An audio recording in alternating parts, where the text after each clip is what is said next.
नमस्कार दोस्तों, स्वागत है आपका आपके अपने चैनल मैथमेटिक्स रियलाइजेशन पर।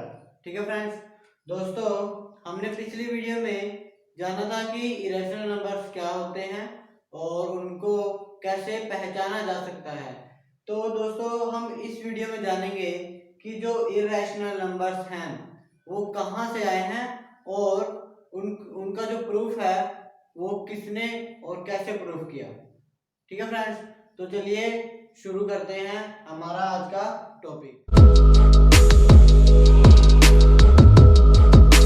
तो फ्रेंड्स चलिए जानते हैं कि इरेशनल नंबर्स कहाँ से आए हैं। ठीक है फ्रेंड्स,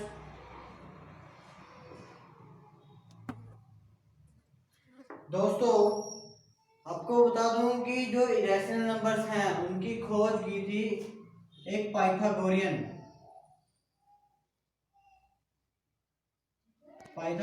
हुए जिनका नाम था हिपासस।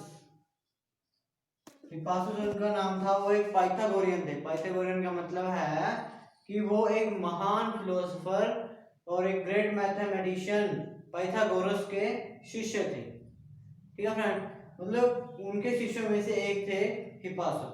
उन्होंने इरेशनल नंबर्स की खोज की थी। ठीक है फ्रेंड्स, वो कैसे की थी वो चलिए आगे बढ़ते हैं और जानते हैं।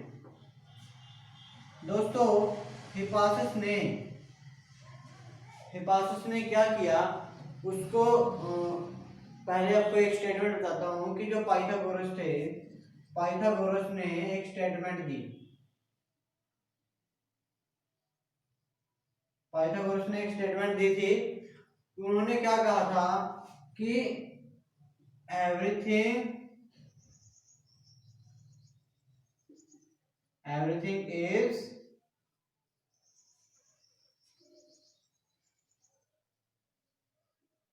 नंबर्स।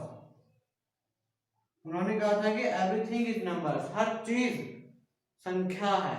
इसका मतलब क्या है कि हर चीज को संख्या के रूप में एक्सप्रेस किया जा सकता है, लिखा जा सकता है। ठीक है फ्रेंड्स, जैसे किसी उनका कहना था कि चाहे वो घरेलू चीज हो, चाहे बाहर की चीज हो, चाहे ब्रह्मांड में, चाहे प्लैनेट्स हो, हर मतलब पूरे ब्रह्मांड में जितनी भी चीजें हैं उनका कहना था कि उनको नंबर से एक्सप्रेस किया जा सकता है। क्योंकि उस समय इरेशनल नंबर की खोज नहीं हुई थी, तो इसीलिए उनका यही मानना था कि हर चीज को रेशनल नंबर से एक्सप्रेस किया जा सकता है। उनका यही मानना था क्योंकि उस समय रेशनल नंबर नहीं थे। तो यहाँ नंबर्स का मतलब है रेशनल नंबर्स। ठीक है फ्रेंड्स, तो अब उन्होंने क्या कहा था, मतलब कि अगर इसको थोड़ा और गहराई से समझें कि उनका कहना था कि हर चीज को रेशनल नंबर से एक्सप्रेस किया जा सकता है। तो दोस्तों इसका एक ये अर्थ भी निकलता है कि everything in the universe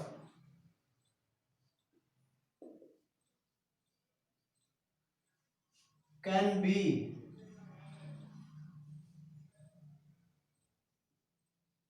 expressed in the form of ratio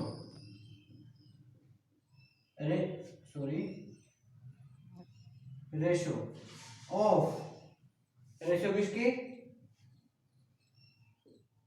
integers की। रेशो किसकी, इंटीजर्स की।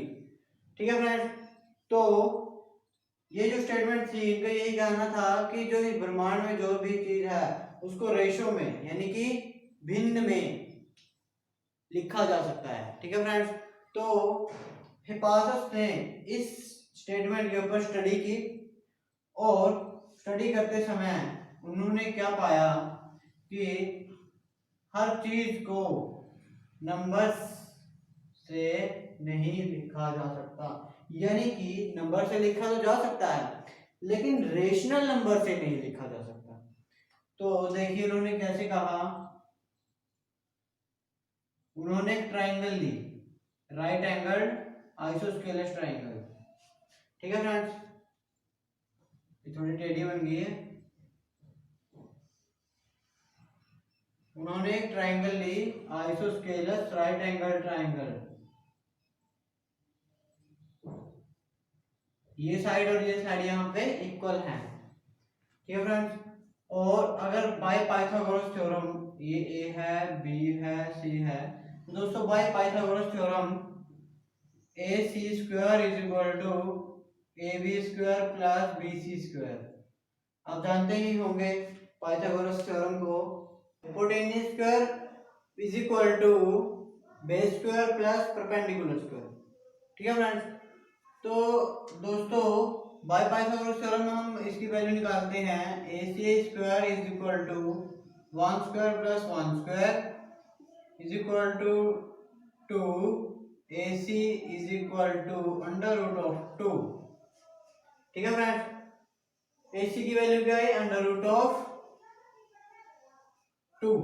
हिप्पासस ने क्या कहा कि ये जो अंडर रूट 2 है इसको इंटीजर्स की रेशो में नहीं लिखा जा सकता।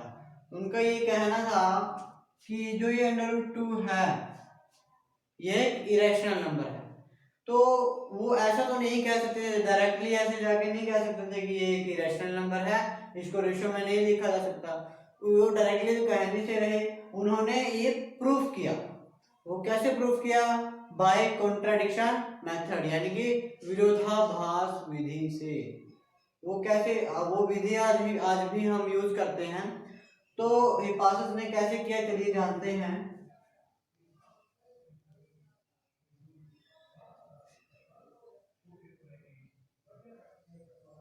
दोस्तों हमने प्रूफ करना है कि अंडर रूट 2 एक इरेशनल नंबर है। हम हिप्पासस ने कैसे प्रूफ किया, हम वैसे ही करेंगे।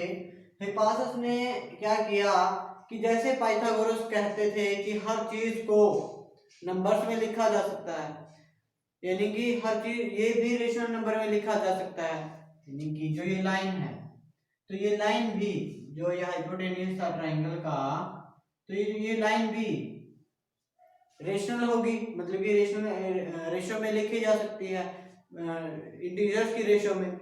तो इसकी वैल्यू आई थी हमारी अंडर रूट 2। क्या अंडर रूट 2 को रेशो में लिखा जा सकता है, तो ये जानने के लिए उन्होंने पाइथागोरस की स्टेटमेंट का ही यूज किया। वो कैसे किया, उन्होंने यही मान लिया इसको कि पाइथागोरस जैसे कहते थे कि हर चीज रेशनल है, हर चीज को रेशनल नंबर की रेशो में लिखा जा सकता है, तो उन्होंने क्या किया, यही मान लिया कि अगर ये बात सच है तो ये भी रेशनल होगा।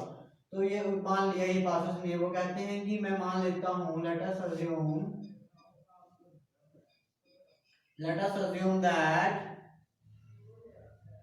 अज्यूम दैट कि जो अंडर रूट 2 है वो एक रेशनल नंबर है। Under root 2 is a rational number. उन्होंने कहा कि अगर पाइथागोरस की ये बात सच है तो ये भी रेशनल प्रूव हो जाएगा, और जो रेशनल की क्वालिटीज होती हैं वो इसमें भी मिलेंगी अगर पाइथागोरस की बात सच है। तो रेशनल नंबर है, आप जानते हैं कि उसको लिखा जा सकता है, which can be written by P upon Q। P upon Q की रेशो में लिखा जा सकता है, वेयर जहां पे where P and Q are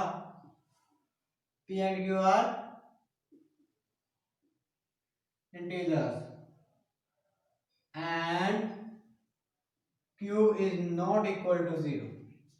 ठीक है फ्रेंड्स, जहां पे P और Q क्या है, इंटीजर्स है, और Q वहां पे 0 नहीं होना चाहिए। आप जानते हैं पिछली वीडियो में हमने रेशनल नंबर्स के बारे में भी थोड़ी बात की थी और जाना था कि रेशनल नंबर भी क्या होते हैं। तो दोस्तों आप अगर वीडियो देखना चाहते हैं, दोबारा जानना चाहते हैं कि रेशनल और इरेशनल क्या होते हैं, उनमें क्या डिफरेंस है, तो उसका लिंक मैं डिस्क्रिप्शन में दे दूंगा, आप वहां से देख सकते हैं। ठीक है फ्रेंड्स, तो उन्होंने ये मान लिया कि जो अंडर रूट 2 है वो रेशनल है। रेशनल को आप जानते हैं कि P अपॉन Q की फॉर्म में लिखा जा सकता है। तो दोस्तों और एक बात मैं आपको बता दूं कि कोई भी रेशनल नंबर, क्योंकि हमने इसको रेशनल माना है, तो कोई भी रेशनल नंबर अपनी लोएस्ट टर्म में होता है। पी अपॉन क्यू अपनी रेशो में है, ये भी अपनी लोएस्ट टर्म में है, लाइक 2/4। दोस्तों 2/4 रेशनल है, क्यों है? क्योंकि जो इसकी लोएस्ट टर्म है 1/2, ये जो उसकी लोएस्ट टर्म है, काट के जो आता है उसको लोएस्ट टर्म बोलते हैं, ये भी रेशनल है। ये रेशनल है क्योंकि ये भी रेशनल है, इसकी वजह से ये रेशनल है। ठीक है फ्रेंड, किसी रेशनल नंबर की लोएस्ट टर्म, किसी ये रेशो है, इसकी लोएस्ट टर्म अगर रेशनल है तो ये भी रेशनल है। ठीक है फ्रेंड, तो ऐसे हर रेशो अपनी लोएस्ट टर्म में होती है। तो दोस्तों लोएस्ट टर्म में ये भी होगी P अपॉन Q, तो ये अब इनको काटने की आवश्यकता नहीं है क्योंकि ये अपनी लोएस्ट टर्म में है। So and there is no common factor between P and Q। ठीक है फ्रेंड्स, P एंड Q में किसी प्रकार का कॉमन फैक्टर नहीं है, उनको काटने की आवश्यकता नहीं है। कॉमन फैक्टर आप समझते ही होंगे, हमने उसके बारे में बात की है, HCF के बारे में। ठीक है फ्रेंड्स, HCF और LCM के बारे में बात की है, उसकी भी मैं वीडियो का लिंक आपको डिस्क्रिप्शन में दे दूंगा, आप देख सकते हैं। ठीक है फ्रेंड्स, तो P और Q अपनी लोएस्ट टर्म में है, उनके बीच में इसमें किसी प्रकार का कॉमन फैक्टर नहीं है। तो दोस्तों इसको मैं बांट देता हूँ ताकि आसानी से किया जा सके। तो अब जो हमने माना उस पर इम्प्लीमेंट करते हैं। इम्प्लीमेंट कैसे? कि √2 को हमने रेशनल नंबर माना जिसको P अपॉन Q की फॉर्म में लिखा जा सकता है। ठीक है फ्रेंड, तो अब इसको थोड़ी मैथमेटिकल कैलकुलेशंस करते हैं। इसको इधर मल्टीप्लाई कर दिया, यानी कि Q√2 आया इज इक्वल टू P आया। दोनों साइड होल स्क्वायर करने पर दोनों तरफ वर्क कर दिया। ठीक है फ्रेंड्स, वर्क करने पर हमें क्या मिला? इसका स्क्वायर होता है 2, Q का square is equal to P square. दोस्तों आप जानते ही होंगे कि हर इवन नंबर, मैं आपको एग्जांपल से बता देता हूँ, जैसे 1 का स्क्वायर 1 होता है, 2 का स्क्वायर 4 होता है, 3 का स्क्वायर 9 होता है, 4 का स्क्वायर 16 होता है। आप इन एग्जांपल से समझ सकते हैं कि किसी जो ये स्क्वायर्स आए हैं, ये जो स्क्वायर आए हैं, ये किसका स्क्वायर है? 1 का स्क्वायर। ये ओड नंबर है तो ये जिसका स्क्वायर हुआ है वो भी ओड होगा। अगर ये 2 का स्क्वायर है, 2 का स्क्वायर अगर इवन है तो 2 भी इवन होगा। अगर 3 का स्क्वायर ओड है तो ये भी 3 भी ओड होगा। अगर 4 का स्क्वायर इवन है तो 4 भी इवन होगा। मतलब किसी नंबर का स्क्वायर अगर हम करते हैं तो वो उसी नंबर पर डिपेंड करता है कि जो प्रोडक्ट, जो मतलब कि आंसर आएगा वो इवन आ रहा है या ओड आ रहा है। यानी कि हर इवन नंबर का स्क्वायर इवन होता है, हर ओड नंबर का स्क्वायर ओड होता है। तो दोस्तों P स्क्वायर, P का स्क्वायर है जो वो इवन आ रहा है, यानी कि मल्टीपल ऑफ 2 आ रहा है, 2 से मल्टीप्लाई हो रही है यहाँ पे, तो इसका मतलब है कि P स्क्वायर की वैल्यू इवन है। अगर P स्क्वायर की वैल्यू इवन है तो P क्या है? जैसे कि हमने देखा किसी का स्क्वायर अगर इवन होता है तो वो नंबर भी इवन होता है। Here P square is even, P square क्या है? इवन है। Then P is also even. ठीक है फ्रेंड, हिपार्सिस ने ये कहा, ये बात सच भी है कि हर इवन नंबर का स्क्वायर इवन होता है, हर ओड नंबर का स्क्वायर ओड होता है। हम प्रैक्टिकली भी करके देख सकते हैं। तो दोस्तों P स्क्वायर अगर इवन है तो P भी इवन होगा, सिंपल है। ये इवन इसीलिए है क्योंकि यहाँ पे 2 से मल्टीप्लाई की जा रही है। ठीक है फ्रेंड, तो P is also even. P हमारा क्या प्रूव हो गया? इवन। P क्या है? हमारा इवन नंबर। अब आप देखिए कि जैसे कि हमने माना कि दोनों में कोई भी कॉमन फैक्टर नहीं है, पी हमारा इवन है तो क्यू हमारा क्या होना चाहिए, क्यू क्या होना चाहिए। जैसे कि हमने माना कि इनमें कोई कॉमन फैक्टर नहीं है, पी इवन है तो क्यू हमारा ओड होना चाहिए। वो क्यों? क्योंकि अगर ये इवन है ये भी इवन है, ये इवन है, ये तो इवन हमारा प्रूव हो गया पी। तो अगर क्यू अगर इवन हो गया तो दोनों में कॉमन फैक्टर निकल जाएगा। वो क्या निकलेगा? 2। ये भी इवन ये भी इवन, तो दोनों में कॉमन फैक्टर आ जाएगा 2। तो फ्रेंड्स अगर दोनों में कॉमन फैक्टर 2 आ गया तो ये कॉन्ट्राडिक्ट हो जाएगा सारा सम। दोस्तों P इज आल्सो इवन, हमारा P इवन प्रूव हो गया। तो देखते हैं Q क्या आता है। Q देखते हैं दोस्तों, P हमारा इवन है तो P की जो वैल्यू होगी वो भी इवन होगी। मैंने मान ली 2C, क्योंकि 2 से किसी नंबर का मल्टीप्लाई करेंगे तो इवन आएगा। C की वैल्यू कुछ भी हो सकती है। P हमारा इवन है, हमें सिर्फ ये पता है। ठीक है फ्रेंड्स, तो P हमारा इवन है, 2C मान लिया हमने। तो P स्क्वायर क्या है? P स्क्वायर क्या है?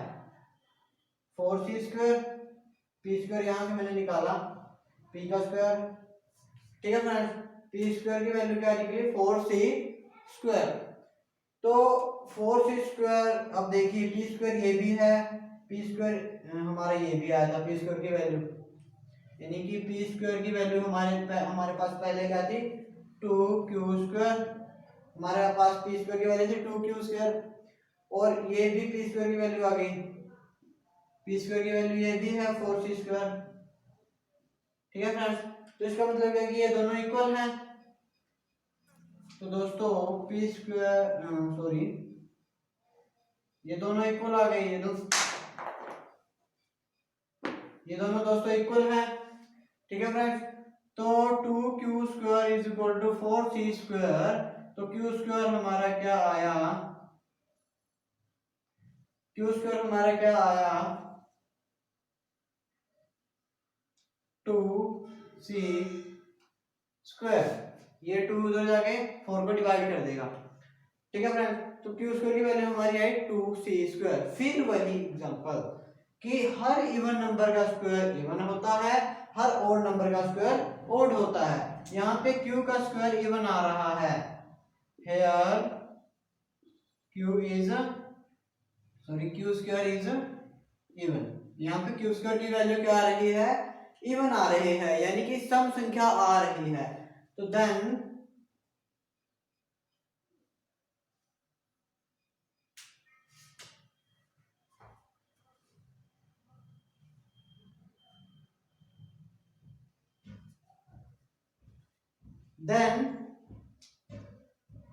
इवन Q स्क्वायर हमारा इवन है, तो Q भी क्या होगा? Q is also even. ठीक है फ्रेंड्स, हमने जान लिया कि किसी इवन नंबर का स्क्वायर इवन ही होगा। अगर ये इवन है तो Q भी इवन ही होगा। ठीक है फ्रेंड्स, तो अब देखते हैं कि जो P है, मैंने पहले बात की थी कि अगर Q इवन आ गया तो ये जो हमने माना था वो सारा कॉन्ट्राडिक्ट हो जाएगा, यानी कि विरोध हो जाएगा इस सबका। वो कैसे? क्योंकि ये अपनी लोएस्ट टर्म में था, इनमें कोई भी कॉमन फैक्टर नहीं था। P हमारा इवन निकला था तो Q भी और Q भी हमारा इवन निकल गया। ये भी इवन ये भी इवन, यानी कि ये भी मल्टीपल ऑफ 2 है, ये भी मल्टीपल ऑफ 2 है। ठीक है फ्रेंड्स, तो ये दोनों इवन नंबर हैं।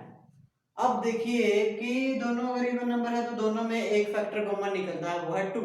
दोनों में कॉमन फैक्टर क्या निकला? 2। तो दोस्तों हमने जो माना था कि इन दोनों में कोई कॉमन फैक्टर नहीं है, कॉमन फैक्टर, लेकिन कॉमन फैक्टर निकल गया, ये स्टेटमेंट हमारी गलत हो गई। अगर ये स्टेटमेंट गलत हो गई तो हमारी ये स्टेटमेंट भी गलत हो गई जो हमने रेशनल माना था, क्योंकि ratio always in its lowest term, अपनी लोएस्ट टर्म में होती है, लेकिन वो नहीं है क्योंकि इनमें आपको कॉमन फैक्टर निकल के आ गया 2। तो ये हमारी जो स्टेटमेंट है जो हमने मान रखा है वो गलत है। तो इट इज ए कॉन्ट्रडिक्शन। ठीक है फ्रेंड्स, ये क्या निकला हमारा? कॉन्ट्रडिक्शन। कॉन्ट्राडिक्शन हमारा निकल गया। सो √2 इज ए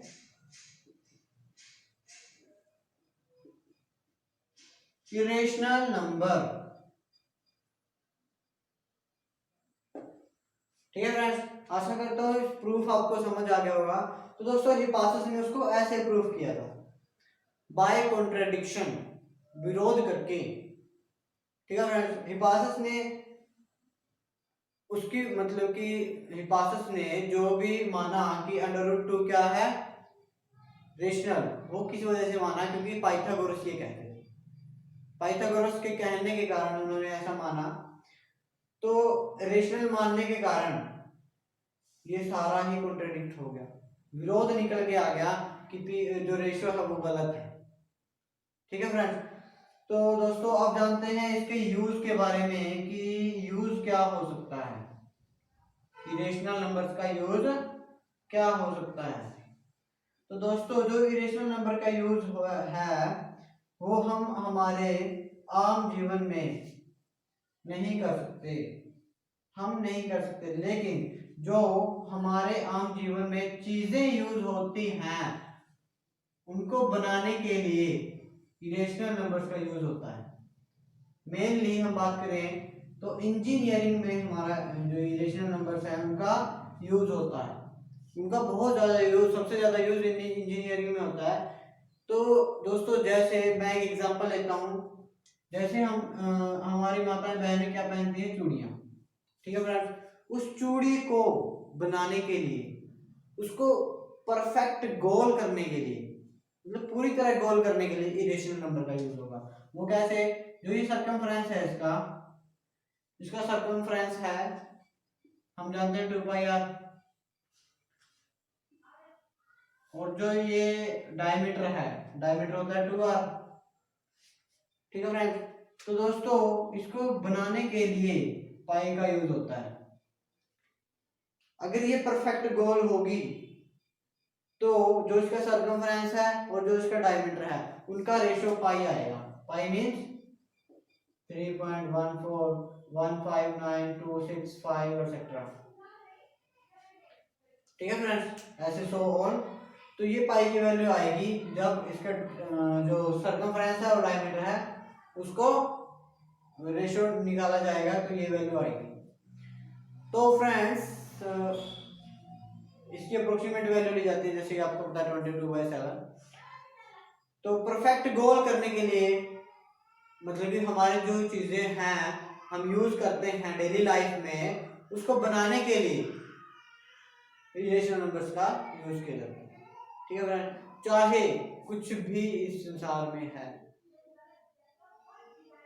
अगर गोल है तो उसमें पाई का यूज हो रहा है। जैसे बॉल या हम बहुत सारी चीजें यूज करते हैं, जैसे हम कहें बेलन।